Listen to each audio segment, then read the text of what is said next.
Olá, no oferecimento da Carine Lessa Confecções está no ar o nosso momento esportivo com as seguintes manchetes. Funorte vai a Itabira, perde e embola a classificação da segunda divisão do Mineiro de Futebol. Pênalti aos 45 do segundo tempo salva o bicho da derrota aqui no estádio José Maria Melo, mas continua na frente no hexagonal final da segunda divisão.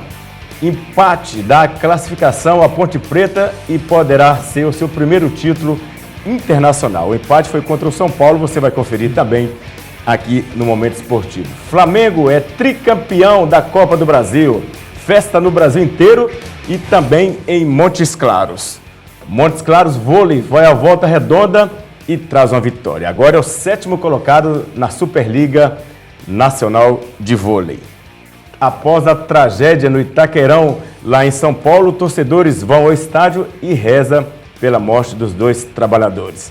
Está no nosso estúdio hoje o Juliano, atleta de Montes Claros, que já jogou com vários profissionais da cidade e do Brasil. É o nosso convidado para um bate-papo aqui no Momento Esportivo. Essas e outras notícias agora no nosso Momento Esportivo.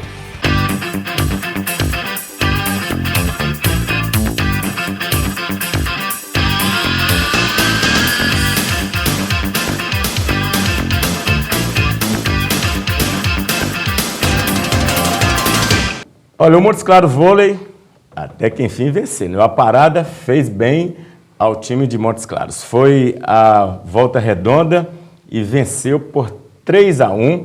Agora é o 7º colocado. O time volta a jogar, dessa vez aqui em Montes Claros, no próximo sábado, às 19 horas, lá no ginásio poliesportivo Tancredo Neves. Você sabe que os 8 classificados vão disputar a Copa do Brasil. Depois da saída do Túlio, que foi para o Catar, no Oriente Médio, o time não sentiu tanto a falta do ponteiro, mas venceu e venceu bem, 3-1 fora de casa. Boa sorte ao novo time de vôlei de Montes Claros. Está no nosso estúdio hoje o atleta Juliano, já começou jogando no Cassimiro de Abreu, passou pelo Ateneu e vários clubes da cidade. Ele é o convidado do nosso Momento Esportivo. Nós vamos bater um papo para falar da sua carreira, sua trajetória, se continua jogando, o que faz hoje e por que se parou de jogar ou não. Juliano, seja bem-vindo ao nosso Momento Esportivo. O prazer é meu em estar aqui hoje, né? Uma satisfação, um prazer imenso em estar participando do programa e até então, muito obrigado. Juliano, você é um jovem, né? Um jovem que jogou futebol. Eu queria que você falasse um pouco da sua carreira, onde você começou jogando e o que faz hoje.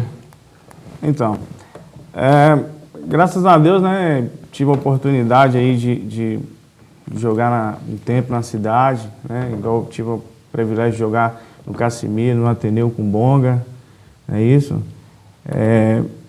Achei bastante legal a experiência de ficar aqui em Montes Claros, você entendeu? E lógico que todos nós temos um sonho assim de ser um jogador de futebol, né? Eu percorri, andei por vários lugares tentando ser um jogador, fiz testes, cheguei até o Cruzeiro, fiz uma temporada lá no Cruzeiro. Quando foi isso? Isso foi em 98. Qual posição que você joga? Eu estava lá de lateral esquerdo, né? Assim, aí o treinador achou que eu tinha um certo jeito, uma raça, né? Ele falou assim, não, você vai... Posição carente no mundo. Aí ele falou assim, não, você vai para volante, né? Você tem mais pegada, chega mais junto. Fizeram isso com o Alonso também no Cruzeiro. Com o Alonso também, justamente. Lembra dele, né? Alonso. Inclusive, quando eu estava lá também, ele me deu um apoio imenso lá. Alonso, né? Me deu um apoio imenso lá no Cruzeiro. Mas aí, por destino do futebol, né? Eles pegaram e optaram, né, por me emprestar para o Paraupeba, que assim no Paraupeba eu disputei um campeonato mineiro, certo? E no Paraupeba, inclusive... de base, né? De base. Inclusive, tive um prazer imenso de conhecer atletas que hoje despontaram aí no futebol, como o André Dias, né? E hoje é um... André Dias lá de Navarro? De Navarro. Jogou no Cruzeiro? Jogou no Cruzeiro. Craque. Tive um imenso prazer de estar podendo jogar com ele, com o Leandrão, que jogou no Inter, que jogou no Botafogo, né? Então foi uma coisa legal demais que eu tive assim, em relação a tentar ser um jogador de futebol, né? Mas só guardo boas lembranças. Que bom que você guarda boas lembranças, porque a maioria fala que não guarda boas lembranças. Eu guardo, sim, justamente por isso, por ter conhecido várias pessoas boas, né, no futebol e, logicamente, pessoas más também. Pois é, Juliano, isso que eu queria falar, porque a maioria dos jogadores, ex-jogadores que vêm aqui, fala que existe muitas jogadas desleais, vamos falar assim, né? É verdade. Por parte de empresários, de dirigentes. Aconteceu com você isso também, ou você não teve essa infelicidade? Logicamente, no futebol, ele acontece muita coisa ruins e coisas boas, né? Tem empresário de mau caráter, né? Tem empresário de um bom caráter. E se vai muito pelas pessoas, né? Pelos empresários. Infelizmente, hoje, tem gente jogando aí que não deveria estar jogando. Justamente. Vamos falar, muitas pernas de pau mesmo estão jogando. E foi feito na brutalidade, né?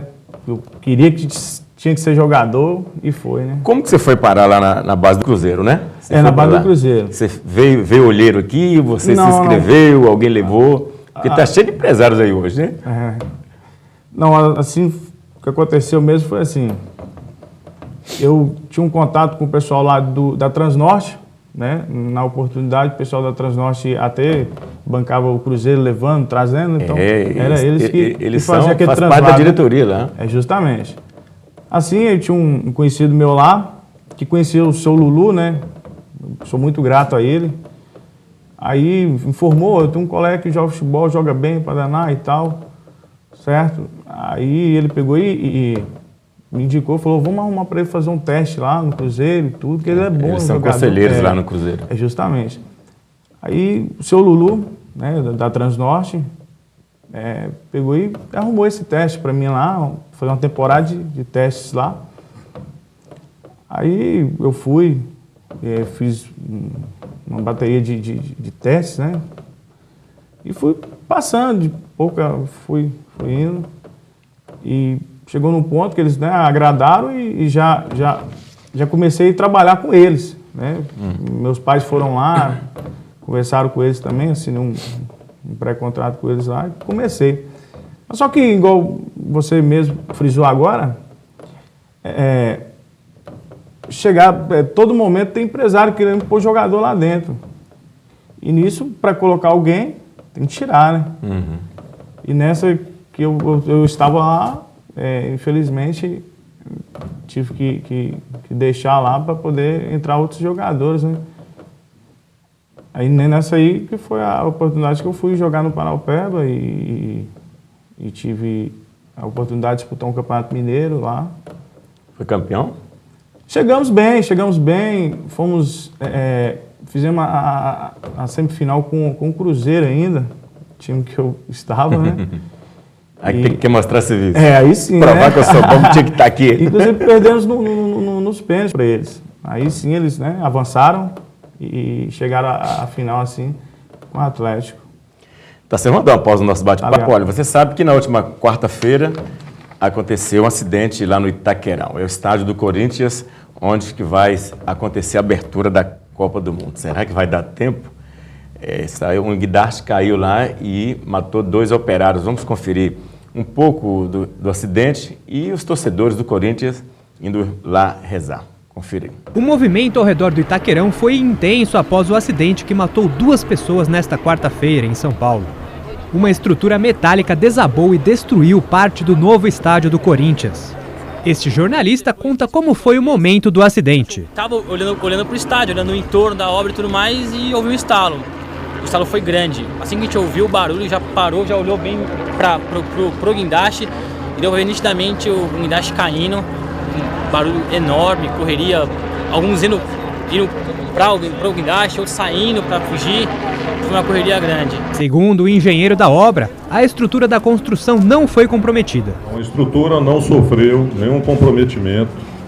Foi uma peça metálica da cobertura, a última peça, da qual nós já lançamos uma idêntica, né? Então não teve comprometimento com a estrutura. Houve danos numa parte do prédio, mas nada que comprometa a segurança da estrutura em si, a estabilidade. O ex-presidente do Corinthians lamentou as mortes e disse que um dos funcionários estava dormindo onde não devia. Com muita lamentação que a gente vem aqui comunicar o falecimento de 2 colaboradores aqui na construção do estádio do Corinthians.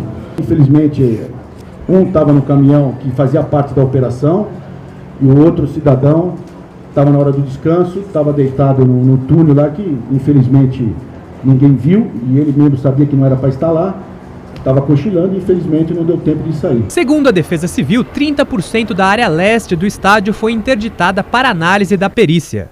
30% afetado da área leste. Mas quando acontece algo parecido, há necessidade que a engenharia ela faça todo um acompanhamento, toda a verificação para evitar problemas futuros. Uma obra desse tamanho, às vezes acontece procedimentos ou que saem errados ou que falham os procedimentos. Pode ter sido o procedimento do maquinário como do ser humano, isso ou da própria estrutura. Durante toda a tarde, torcedores corintianos visitaram e fotografaram o estádio e também fizeram uma oração em homenagem às 2 vítimas do desastre. O pão nosso de cada dia nos dai hoje, perdoai as nossas ofensas, assim como nós perdoamos a quem nos deve. Juliano, você viu esse acidente lá em São Paulo com o Itaquerão?